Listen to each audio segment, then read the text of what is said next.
Haal vir my julle woord uit, julle swaard asseblief. Wys my, waar is dit? Kom nou. Daar sê, maak vir my oop by Johannes 10. Ek het julle nou so paar dienste het ons nou met julle nou bederf. Nou gaan ons nou vandag weer terug na die basiese beginsels toe, hulle noem dit die basics. So nou gaan ons dan weer 'n bietjie die woord van die Here lees self, en dit gaan nou nie op die skerm wees nie. Ek het vir u gesê, ek gaan julle so pas so nou. Wat jy hoor. So nou en dan sal ek vir julle 'n bietjie help en ons sal dit op die skerm sit. En dan net as julle nou mooi gewoond is daaraan, dat die pastoor alles weer op die skerm sit, dat ons daar lees en dan gaan ons nou weer begin om ons eie Bybel te lees. Ons trek die volle wapenrusting aan, soos dit staan in Efesiërs 6 vanaf vers 10 tot 22. Want ons weet, ons worstelstryd is teen vlees en bloed nie, maar teen die owerhede, teen die magte, teen die heersers van hierdie eeu. Mense, ek en jou se stryd is teen die demone, teen die wêreld en sy welliste, en teen die mense deur wie die Satan werk. Dit is ons vyand. En ons moet verstaan, ons kan nie die mens kwaadlik neem vir dit wat hy aan ons doen, ons moet die Gees daardeur aanspreek. Hy sê vir ons, trek aan die volle wapenrusting van God, die skoene met die bereidheid om die evangelie te verkondig.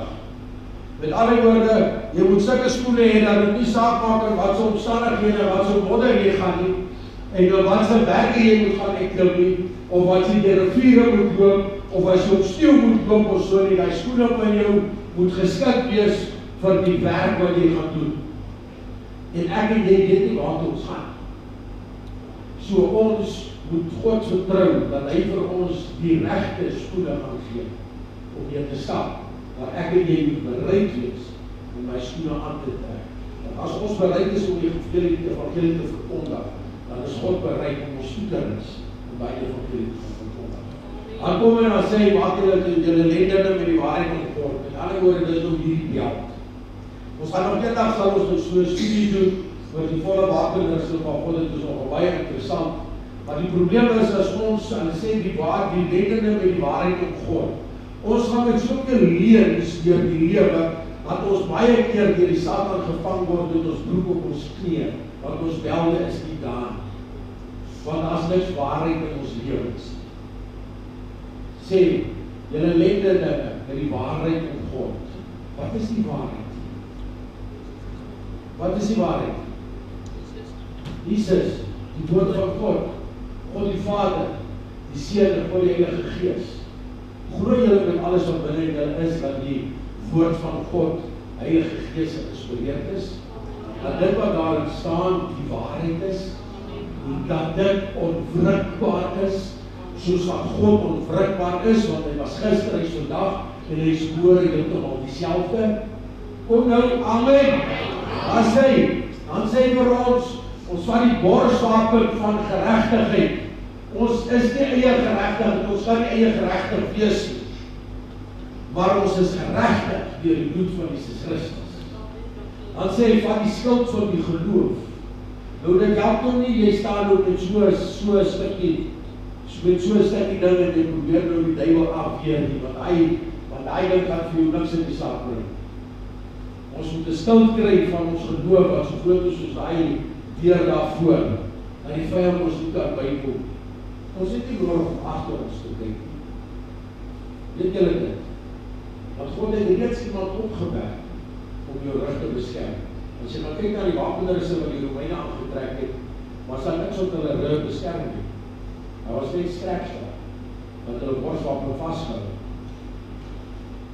Ons is mekaar se beskerming. Ons is mekaar se beskerming. Met ander woorde, soos wat ons so staan, soos wat ons so staan, dan kan ons die kant toe om ons veg, en sy kant, die kant om haar veg.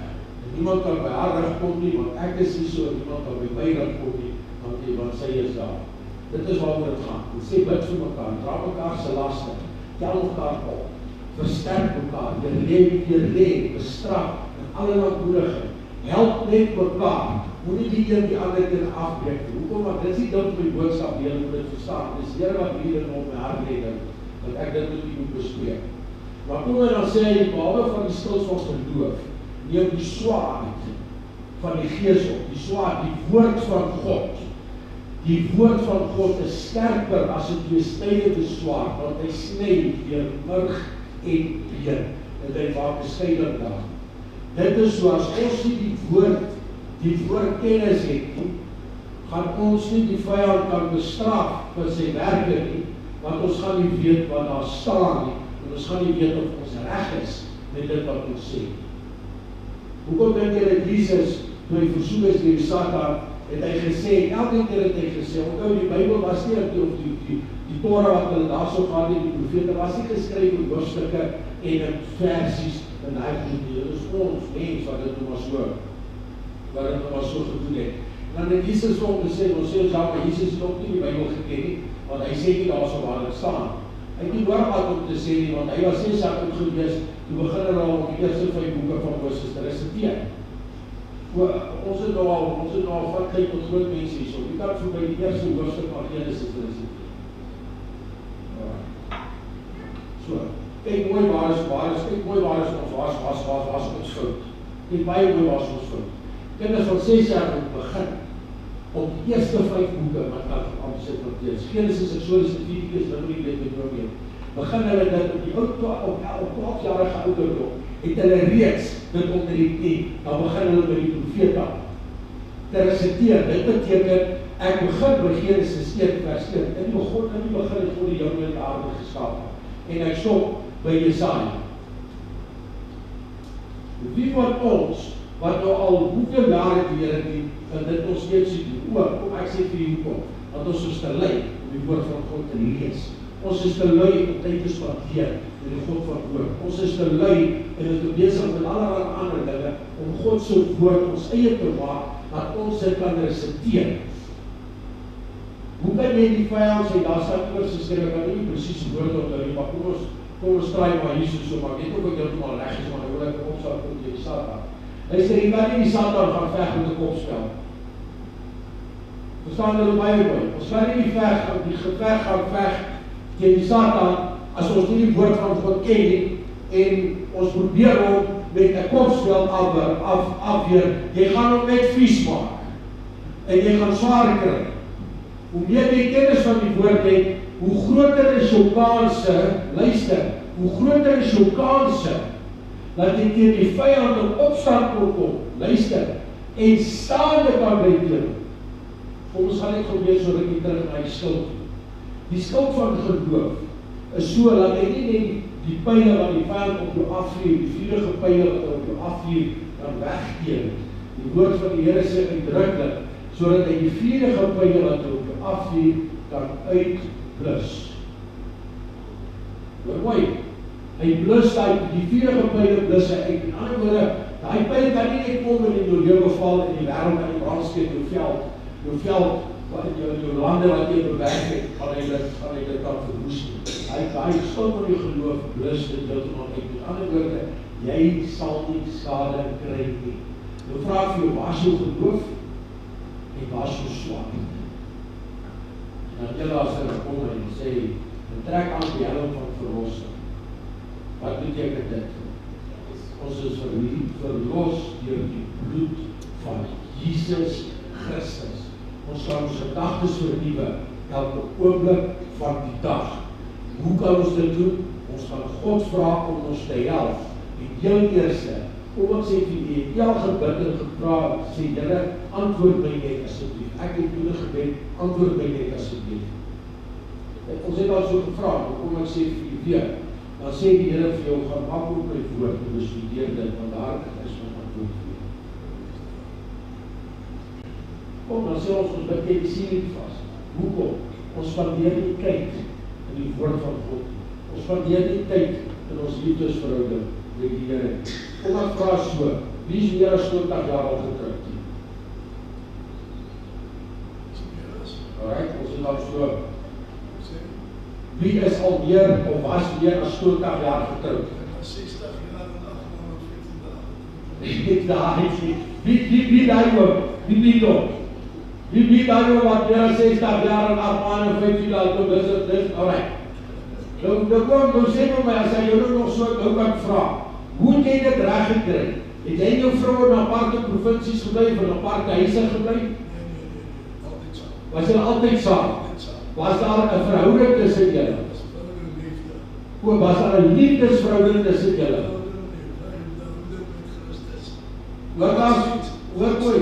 Godsdienst is die grootste prioriteit in die mense.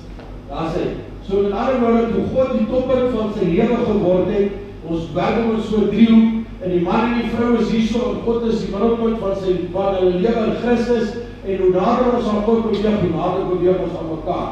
Luister nou mooi, ek en jy kan nie 'n verhouding met ons man of ons vrou het sonder 'n persoonlike liefdesverhouding. Nou hoe verwag ons om 'n verhouding met God te hê, as ons nie 'n persoonlike liefdesverhouding met God het? Kom maar. Hoe verwag ons dat God ons sal antwoord gee as ons hom nie kan verstaan? Hoe verwag ons dat ons 'n uitkoms gaan kry as ons nie weet hoe hy 'n uitkoms gee?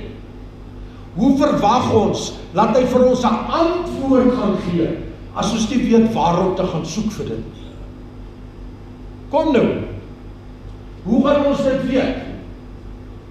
Ek en toe net is nou nog nie so baie lank getroud, ons is dan so halflag. Ons is nou so 30 jaar getroud.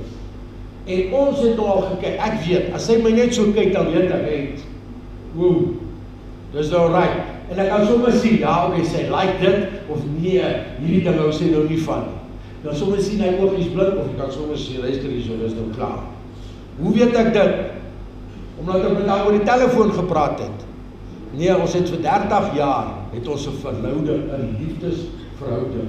Met ander woorde, ons ken mekaar. Ek wil julle gaan vra dat ons gaan lees, want jy saam met my gaan lees in Johannes 10, die gelykenis van die goeie herder. Daar's net so 'n paar goedjies wat ek vir u wil voorlê.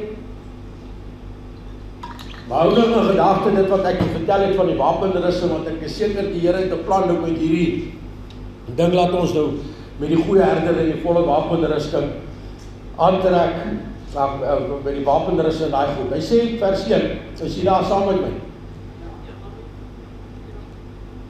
Hy sê voorwaar, ek sê vir julle, wie nie by die deur in die skaapsaal ingaan nie, maar van 'n ander kant af inklim, het 'n dief, of hy is 'n dief en 'n rower. Luister nou, hy praat nou, Jesus praat nou van hy's 'n herder. Ek wil u net gou verduidelik hoe in die Joodse tyd, hoe die herders gewerk. Die herder was die ene wat saam met die skape geslaap het. Die herder was die ene wat, hy was dag en nag, was hy daar gewees. Kan jy onthou met Josef, toe hy in die veld was, toe die profeet gekom het om die kinders te salf, toe sê hulle, ja, maar die kindjie is nog nie hierso, want hy is nog in die veld. Sê hulle ook, toe so rukkie later, dan sê ons, hulle het vir hom kos gestuur, en ook later het Josef gegaan en hy het vir sy boetie kos gevat. So, en hoe dit nou werk is die skape en die persoon raak so een met mekaar, dat hulle loop, en hy gaan soek, die herder gaan soek waar is die kos, die skape gaan soek nie die kos. Die herder gaan kyk, as hy so loop, waar sal is die regte plek, die beste voeding vir hierdie skape, en dan loop hy met sy skape, en hy loop voor. Hy sien soos ons, wat die skape injaag in die krale. Hy gaan stap voor, dan gaan staan hy stil, of hy gaan sit, dat hierdie skape opkyk. Hierso is nou my herder, hierdie is die dinge wat my oppas, hierdie is die dinge wat vir my sorg, so ek is daarop.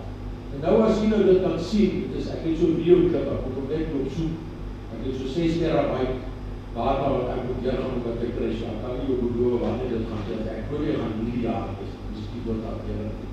Maar wat so fantasties is, dan stap jy herder, dan stap jy nou verder, en dan is daar so 1 of 2 skape, waar as op een kant om so kyk wie jy agterbly, en as die skape nou hoor, dan luister, die ander sy maatjies is nie daar nie, kyk hy geskrik om, dan sê hy, is my herder, hardloop hy, want die herder praat die hele tyd.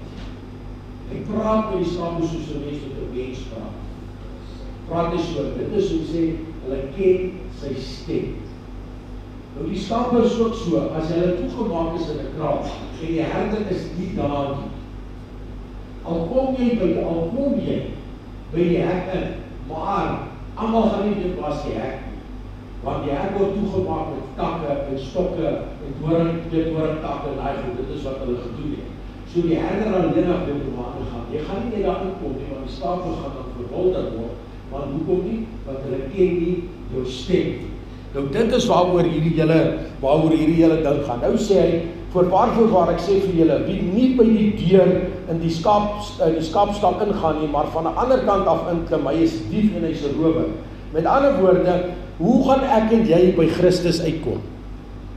Hoe gaan ek en jy 'n skaap word, wat vir wie ons kan sê, Jesus is ons herder? Om by die skaapstal in te gaan. Hoe moet ons daar ingaan? Sê Jesus nie vir onsself, hy is die deur nie. Sê hy nie vir onsself, hy is die weg nie. Sê hy nie vir ons, hy is die waarheid en hy is die lewe nie. Kom ons gaan verder. Hy sê, maar, hy wat by die deur ingaan, is 'n herder van die skape. Vir hom maak die deurwagter oop. Luister, Jesus sê, ek is die deur, ek is die weg, ek is die waarheid, ek is die lewe. As daar 'n deurwagter is, en jy kom soontoe, as hy jou nie ken nie, gaan hy jou nie die deur vir jou oopmaak nie. Verstaan dit baie mooi. As jy nie 'n persoonlike verhouding met Jesus, met God die Vader en die Heilige Gees het nie, gaan jy nie toegelaat word in die koninkryk van God nie. Dis nou maar net so. Hy sê, en wanneer hy sy skape uitgebring het, loop hy voor hulle uit. Is die Heilige Gees nie ons raadsman en ons leidsman nie? Kom nou, hy lei ons. Psalm 23 sê, lei ons in die spore van geregtigheid. Hy lei ons, met ander woorde, hy het die pad reeds gestap. Hy stap vooruit en ons volg hom. Hoekom? Want hy is ons die pad vir ons veilig gemaak. Ons is reg vir dit. Ek vertrou hom. Alles sal goed gaan met my daar. Nou kom hy sê, wanneer hy sy eie skape uitbring, loop hy voor hulle uit en die skape volg hom. Hoekom? Omdat hulle sy stem ken. Dis nie 'n vreemdeling wat daar loop nie. Dis die een wat ek net gebruik as 'n spaarwiel nie. Dis die een wat ek gebruik as my lewensstuurwiel, wat die stuur van my lewe bepaal. En die gang van my lewe bepaal. Vers 5 sê, hulle sal 'n vreemde nooit volg nie. Die Griekse woord daar vir daai nooit beteken in geen omstandighede nie. In geen omstandighede nie. Dis daai nooit. Hy sê, maar hulle sal van hom af wegvlug. Hoekom? Omdat hulle die stem van die vreemdes nie ken. Nou gaan ek net gou daar stop. Nou gaan ek jou vra, vir wie luister jy? Daar's 3 na wie jy kan luister, maar jy gaan opeindig in net een van 2 plekke. Daar's 3 vir wie jy luister. Eerstens, luister jy vir jouself. Hoor mooi, jy luister vir jouself. Jy is jou grootste vyand. Tweedens, luister jy vir die wêreld, vir die groepsdruk, vir die televisie, vir daai klasse dinge. Derdens, die laaste ene, luister jy vir die Satan. En dis die een kant. Die ander kant van dieselfde muntstuk is luister jy vir God die Vader, God die Seun en God die Heilige Gees. Nou vra ek vir jou, vir wie luister jy? Op hy stadium was sy disciples so deur mekaar. Jesus sê vir hulle so, hy sê hierdie gelykenis het Jesus aan hulle vertel, maar hulle het nie verstaan wat dit was wat hy tot hulle gespreek het nie. Alhoewel hulle Jesus geken het, het hulle nie verstaan wat is die woorde wat hy gesê het. Hy sê, toe sê Jesus vers 7, toe sê Jesus weer vir hulle. Hy sê, voorwaar, ek sê vir julle, luister hierso. Ek is die deur van die skape. So as jy daar so kom klop, as jy daar kom klop, en jy het nie 'n persoonlike verhouding met Jesus nie, gaan hy wat die deurwagter is, vir jou oopmaak. Kom nou, gaan hy vir jou oopmaak. Hy gaan nie vir jou oopmaak nie. Hoekom nie? Want jy het jou hele lewe gekies tot nou toe om hom nie te ken. Hoekom moet hy jou dan ken? As jy nou in die nood is. En ons tyd kom daar. Ons lewe nog onder die genade. Met ander woorde, ek kan enige oomblik, kan ek vergifnis vra vir my sonde en ek kan God vra om my te vergewe en my vry te spreek en ek kan Jesus Christus aanneem as my persoonlike verlosser en saligmaker. Maar sê nou net, my lewe is nie reg nie. En ek kom in opstand en ek weier om reg te maak en ek het nie meer tyd nie. Dan gaan jy kom by daai skaapkraal en jy gaan aan daai deur klop.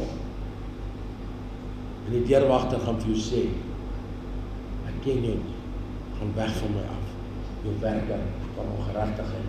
Hy sê, almal wat voor, nou kom Jesus en hy vertel van hulle, van die mense, nou jy moet ook die Joodse geskiedenis ken om dit nou te verstaan, veral met die intertestamentêre tydperk, die tydperk tussen Maleagi en Matteus, moet jy 'n bietjie gaan ondersoek. Julle kan dit gaan doen, dit is 'n fantastiese gedeelte in die geskiedenis van Israel, om te verstaan hoekom het die Jode nie vir Jesus Christus aanvaar as die Messias. Daar's baie goedjies gebeur in daai 430 jaar. Maar nou kom hy nou sê vir hulle, hy sê, almal wat voor my gekom het, met ander woorde, almal wat voor hom gekom het, wat gesê het, hy is die Messias. Onthou nou, die Jode was deur mekaar gewees in Matteus, van Matteus af, en Johannes is eers geskryf hom af, maar in daai tyd, Matteus, Markus, Lukas en Johannes, by die Nuwe Testament, was almal deur mekaar gewees, want daar soveel valse messiasse al opgestaan, dat hulle nie meer geweet het wat om te doen nie. Hoekom nie? Want hulle het nie die stem van die werklike en die ware Messias geken. Hulle het in opstand gekom teen God en daardeur kon hulle nie luister en die stem van die Vader deur die Seun te herken. Hulle kon dit nie hoor nie. Hulle kon dit nie aanvaar het dat dit hy is. Hy sê, almal wat voor my gekom het, is diewe en rowers. Sê, maar die skape het hulle nie geluister nie. Jesus praat nou hier van die disippels. Die disippels het hom gevolg. En daar was baie duisende wat Jesus hom gevolg het. En dis van hulle wat hy praat. Hy sê hierso, nou wil ek vir u sê, hierso is 'n paar beloftes. En ek wil hê u moet baie mooi luister hierso. Met daai vers 19. Hy sê, ek is die deur. Ek is die deur. As iemand deur my ingaan. As iemand deur my ingaan. Daai iemand beteken enige een, universeel, enige geskape mens wat God gemaak het. Enige geskape wees, hy sal kom en hy sal daar kan ingaan.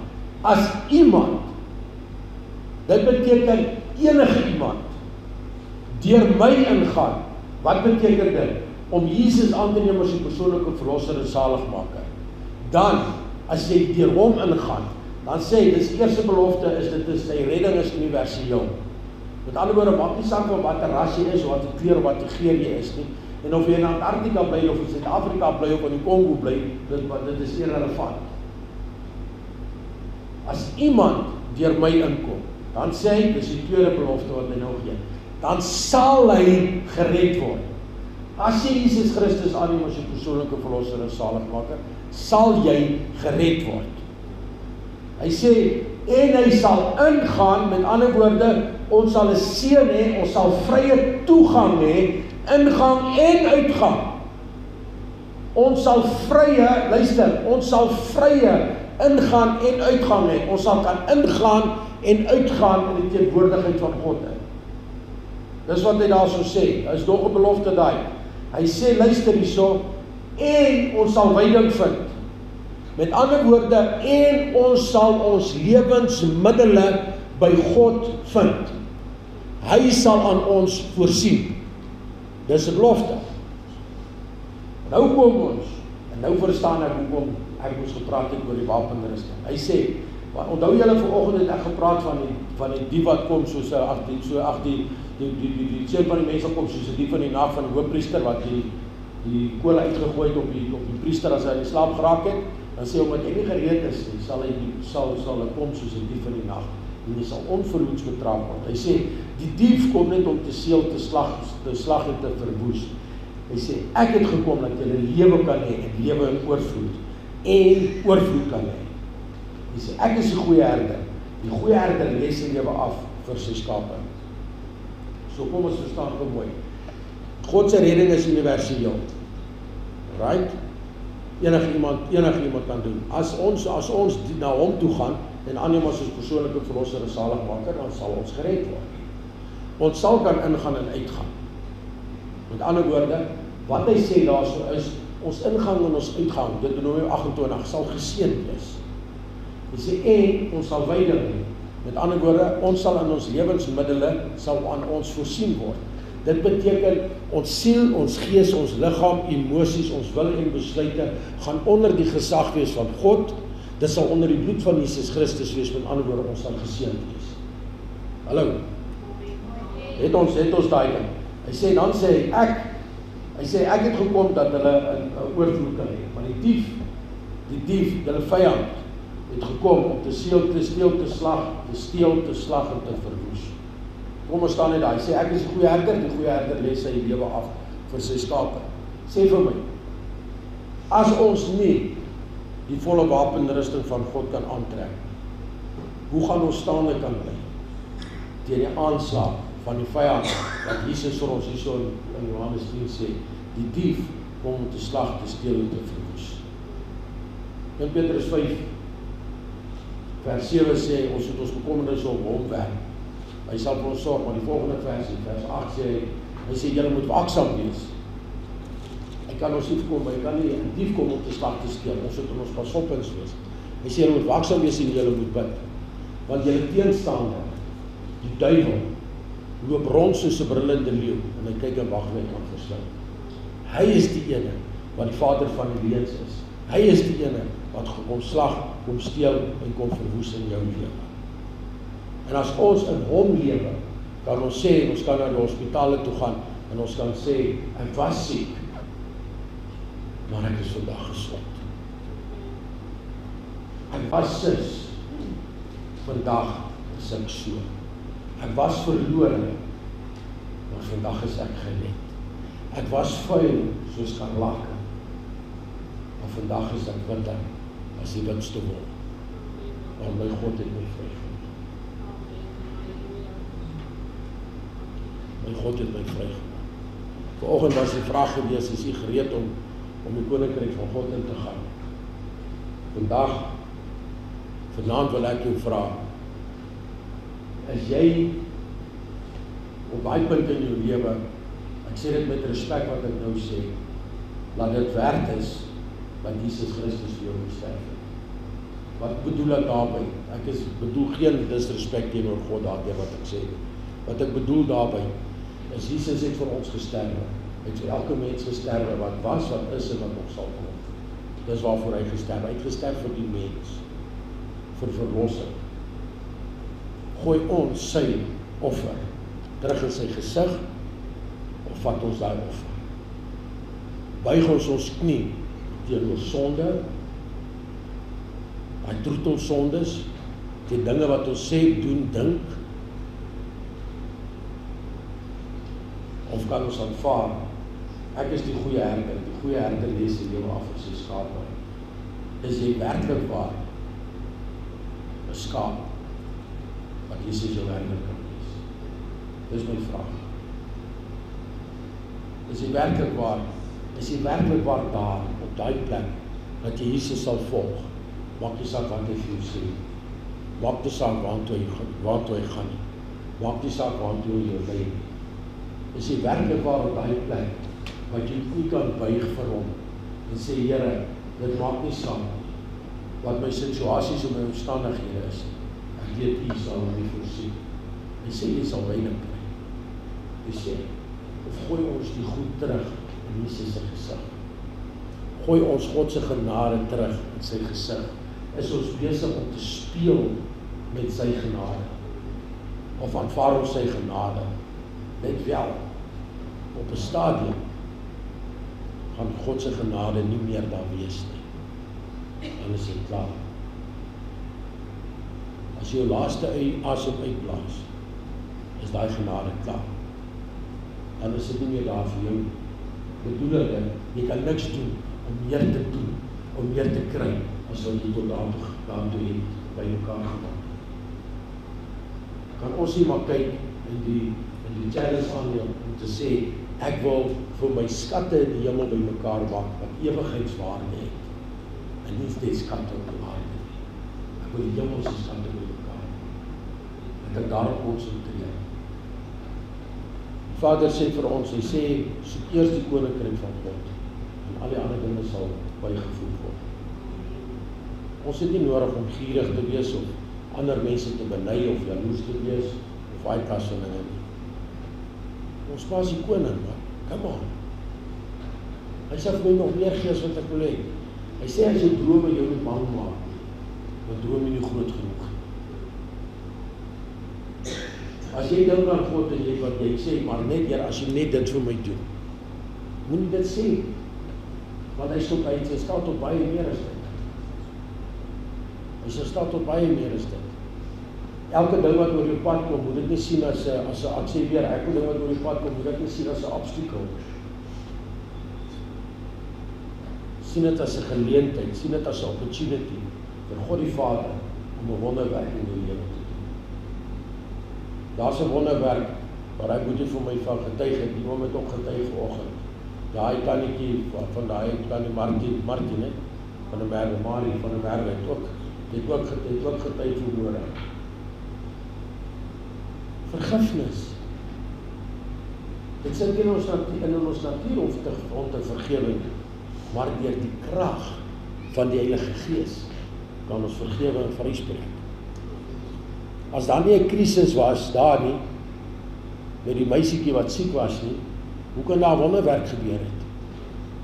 Het daar wonderwerk gebeur daar, Boeta? Daar het 'n wonderwerk gebeur. Was daar 'n krisis gewees voor daar wonderwerk was?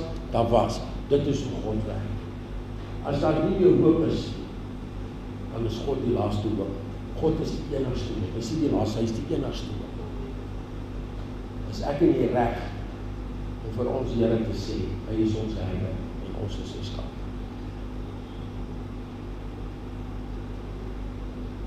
Is julle reg daarvoor?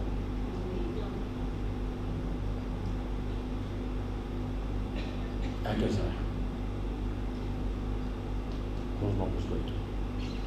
Vader Here, vra dat hierdie woord wat uitgegaan het vandag, Here, dat dit in ons harte sal val. En Here, laat ons weet reeds, Here, ons het 'n afspraak met U gehad, 'n goddelike afspraak, Here, dat hierdie woord sal val op vrugbare grond wat reeds in die Heilige Gees voorberei is. Vader, en ook, Here, laat ons sal uitgaan hierso vandag, Here, anders as wat ons hier gekom het, beter as wat ons hier gekom het, Here, gee ons in ons honger en dors na U woord, Here, en na U lewe, en na verhouding na U toe, Here, na die lewende waters wat uit U sal stroom, in die naam van Jesus Christus. Ons vra, Here, om ons te kom skoon was van alle ongeregtigheid. Ons bely, Here, ons het partykeer so min geloof, om ons ongeloof te gemoed, Here. Ons raak partykeer so moedeloos, Here. Ons raak partykeer so opstandig. Vader, ons denke, maak ons partykeer so deur mekaar, laat ons nie weet wat er kan doen, laat ons gedagtes ondergeskik in die kant staan. Gaan saam met ons, Here, en kom maak ons toe met die liefde, met die vuur van die Heilige Gees, met die genade. Strek die hand van genade oor ons uit, Here, sodat daar tekens, wonderwerke sal plaasvind in ons, deur ons en om ons in die naam van Jesus Christus. Here, ons loof en ons prys die wonderlike naam. Maar ons uit mekaar uit gaan, Here, laat U werklik waar met ons sal wees. So, Here, laat ons die teenwoordigheid sal kan ervaar in die naam van Jesus. Die volk van die Here sê, Amen. Kom ons sing 'n lekker liedjie saam.